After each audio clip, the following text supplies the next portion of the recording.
अखिलेश कटियार जी, आप सहमत हैं इसके साथ में कि चीन बहुत बहुत बहुत आगे निकल चुका है और भारत पिछड़ गया है? भारत के युवाओं को कुछ नहीं आता, भारत में स्किल नहीं है, भारत कुछ नहीं बना पा रहा है, चीन सब कुछ कर रहा है। आप अपने सहयोगी के साथ हैं या नहीं है?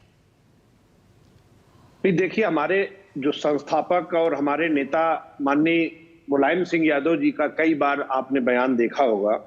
हम लोग हमेशा से ये कहते रहे हैं कि भारत को अगर रियल तौर पे, वास्तविक तौर पे किसी से सावधान रहने की जरूरत है तो वो चाइना है। चाइना पे हमें ध्यान देना चाहिए। वो हमारे साथ गलत करेगा और इस देश ने कई बार चाइना की हरकत को देखा है और इस बात को हम जरूर महसूस करते हैं कि जिस कड़े पैमाने पे आप आज जो मेजर शैतान सिंह साहब का जो हम कई बार इस पे बात कर चुके, उनका म्यूजियम था, चाइना ने कब्जा कर लिया और बहुत सारी जमीन भारत की भूमि चाइना के कब्जे में, उस पर हमें जिस मजबूती से चाइना को जवाब देने की जरूरत है, मुझे लगता है कि भारत सरकार ने उस तरीके से चाइना को जवाब देना चाहिए। दूसरी बात जो आपने बड़ी 3-4 बार चर्चा में लेके आई, आप युवाओं को गुमराह करने की जरूरत, तो युवाओं को किसने गुमराह किया है रीमा जी? यहाँ कहते हैं कि बेरोजगारी खत्म हो जाए तो पाइप से गैस निकाल के पकौड़े तलिए, वो है मुझे लगता है युवाओं को गुमराह करने वाली बात। तो उस तरीके की बात भी नहीं आए और चाइना के खिलाफ हम लोग थे, हम लोग हैं और चाइना को अगर भारत के साथ अच्छे रिश्ते हैं, करने हैं, तो उसे व्यवहार में बदलाव लाना चाहिए। तो ये राहुल गांधी को क्यों नहीं समझा पाते हो आप लोग? वो तो इंडिया अलायंस का पार्ट है और आप लोग तो उनके साथ खड़े थे कि सबसे बड़ा चेहरा भी वही थे और हैं अभी तो बदले नहीं गए ना। तो आप लोग समझा नहीं पाते अपने सहयोगी को कुछ कि उसकी वजह से आप लोगों से भी सवाल पूछे जाते हैं? नहीं, मुझे उस साहब के सवाल का जवाब देना है। मुझे यही हमारे सार्वजनिक जीवन में रहने का मेरा दायित्व है रीमा जी। और विदेश को लेके किस देश के साथ, हम तो अमेरिका के साथ जो हुआ उस पर हम भी ये उम्मीद करते थे कि माननीय प्रधानमंत्री वहां पे भी सवाल करें कि आपने भारत के लोगों को बेड़ियों में बंद करके क्यों भेजा। हम चाहते हैं कि भारत के 140 करोड़ लोगों की बात जो सरकार करे वो मजबूती से करे और भारत एक ताकतवर देश है, इस बात को हमें दर्शाना भी है दुनिया में।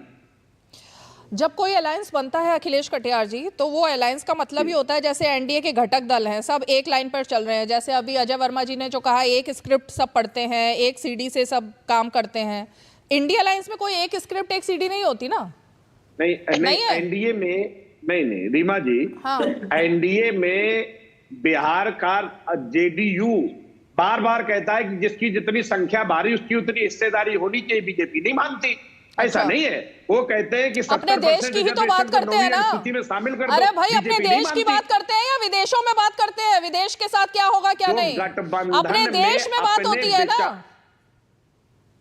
मैं ये कहता हूं कि गठबंधन में अपनी अपनी राय रखने का सबको हक है और राहुल गांधी जी के सहयोगी लोग जरूर उनको बेहतर तरीके से समझाएंगे। तो आप भी तो सहयोगी हैं। हम इस बात से पूरी तरह सहमत हैं। आप सहयोगी हैं, तभी तो आपसे सवाल पूछ रही हूं मैं। सहयोगी मित्र नहीं है। आप नहीं है?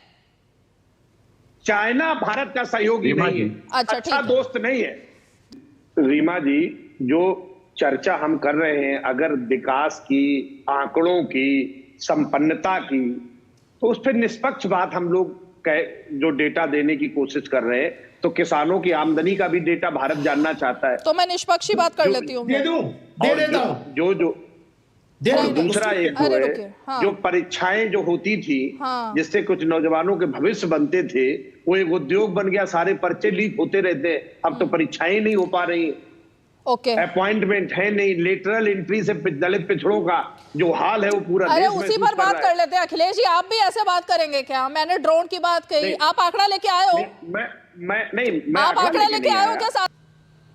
नहीं, किस कंपनी को वो अपना व्यापार कर रही है, उससे जो रेवेन्यू आ रहा है वो ठीक है। अगर कोई भी कंपनी धंधा करेगी तो रेवेन्यू उस पर आएगा। अभी हमारे भारतीय जनता पार्टी के प्रवक्ता महोदय जो बात कर रहे हैं और जो बात कर रहे हैं माननीय राहुल गांधी जी के बारे में, मुझे लगता है राजनीतिक एक मर्यादा और एक शब्दावली हमें जरूर ध्यान रखना चाहिए रीमा जी, कि वो लीडर ऑफ अपोजिशन है, एक राजनीतिक परिवार की बड़ी पार्टी के बड़े नेता हैं।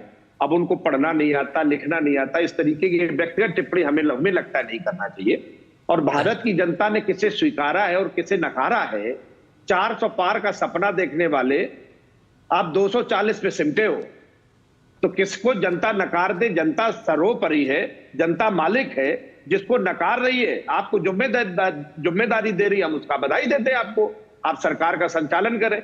लेकिन दूसरी बात यह है कि चाइना के सारे जो प्लांट इंडिया में लगे हैं, यहां पे मेड इन इंडिया नहीं है, यहां तो असेंबलिंग करके हम चाहे मोबाइल हो चाहे इलेक्ट्रॉनिक्स हो, हम चाहते हैं कि भारत सरकार और अच्छे से काम करे ताकि भारत सरकार के लोगों को और सरकार को भी फायदा और युवाओं को भी रोजगार मिले। हाँ, तीसरी बात जो है, चाइना के साथ सावधानी की जरूरत है रीमा जी। चाइना हमारा अच्छा पड़ोसी नहीं है, उसने हमारे साथ हर बार पीठ पे खंजर भोंकने का काम किया है, इसलिए हम चाइना का गुणगान नहीं कर सकते किसी भी लिहाज से।